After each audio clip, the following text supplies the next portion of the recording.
Hi, this is Kim Cruz with my EDL 850 school law case study. So what do I know about the situation at Roosevelt High School? Ms. Walker teaches science at Roosevelt High School in an affluent area of a large city. Ms. Walker is in her second year of teaching. Her classes are rigorous and challenging for students. For that reason, Dr. Forbes, the building principal, has received calls from parents about Ms. Walker's expectations in her classes and about how stressed the students are. Ms. Walker received an email directing her to a website for a personal message. The website and email are from unknown sources. The site contained a question, and it stated, "Who wants Ms. Walker to disappear?" Ms. Walker notified Dr. Forbes. She considers that a threat and is afraid to stay alone in her apartment. What I need to know: I need a list of students in Ms. Walker's class. I need a list of students and parents with grievances with Ms. Walker and who have notified Dr. Forbes. As the building principal, I want to gather all that information. If the tech department can determine where the email came from and who made the post on the website, they may be two different people, so I want to find out if it's the same student or person, and I want to find out if it came from the same computer. I need to find out if the post occurred on school grounds and if it occurred utilizing school technology. So identifying the problem. The problem is Ms. Walker received an email with a link to a site that she feels contains a physical threat. She's afraid to stay alone in her home. The post is by an unknown person, and it is unknown if the post was made during school hours on school grounds and with school technology. So my plan of action: I would meet with Ms. Walker first thing on Monday morning upon returning to school, and I would determine her fear level and to discuss who might have made the post. If she does not want to come to school that day, I would get in touch with her in another fashion and talk with her about the situation. I would discuss the situation with the technology department and have them start working on determining the origin of the post, specifically looking at whether it was made on school technology and the time and day of the post. I would compile a list of students and parents who had grievances with Ms. Walker. I would meet with students suspected of possibly making the post. I would review state and federal laws pertaining to threats and true threats. The Supreme Court has not ruled on this situation, but lower courts have, and you have to determine if it is First Amendment, freedom of speech, or if it is a true threat, which could possibly do harm and the person carry out the threat, and if it was on or off school ground computer usage. I would get the school counselor involved and start looking at programs or lessons he or she can teach whole class about internet safety and threats and possible consequences as adults. Students don't always think about how their actions affect later in life, and I would start looking at how we can address this in that manner. I would look at if the post was made on school grounds with school technology. Dr. Forbes can follow school policy and disciplinary protocol for this behavior with a suspension or loss of technology, but staying within the school's written policies. If it is determined who made the post, I would set up counseling to determine why the student made the threats and teach the student appropriate internet usage and better ways to express how they are feeling. If the post was made away from school on personal technology, This post, in my opinion, does not meet the requirements for a true threat and would be protected under First Amendment freedom of speech. Resolving the issue.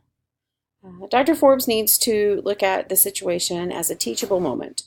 He needs to discuss with Ms. Walker the legalities and ethical constraints governing schools over internet posts made off grounds. Ms. Walker needs to feel safe to come to school. Dr. Forbes needs to also review the school's safety regulations and her own personal safety at home. The school needs to look at this as, again, a teachable moment for all students, not just those that made the post. Roosevelt High needs to promote the academic success and personal well-being of every student within a safe environment. Teachers need to be provided with lessons that all students will receive during their homeroom time. The lessons will contain information on what constitutes threats, safe internet usage at school and at home, and possible consequences as adults for threatening or vulgar internet posting. Students don't always think about their digital footprint and the future consequences of what they post. This is a good moment to teach them about how and what they do now will affect their future. So thinking, the origin of the post might not be able to be determined. I would need hard facts to go to parents and accuse a student of threatening a teacher. Feeling, the students don't think before putting everything they think on the internet. This lesson needs to be taught throughout the year and throughout each class. I'm feeling concerned for Miss Walker. Do not want her to be afraid to be at home or at school, and I want her to return, so that would be an issue that I would need to address.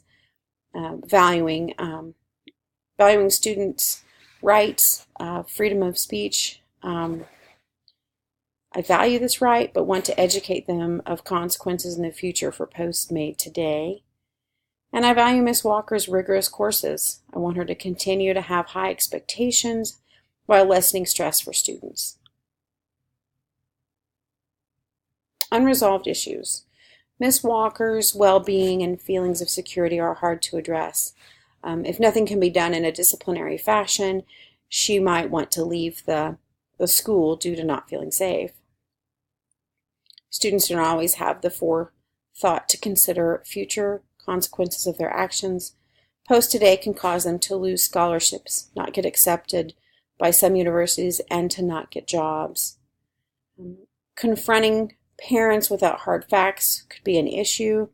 As an administrator, threats need to be addressed, but confronting a parent without hard facts can be difficult and could cause more problems for the school.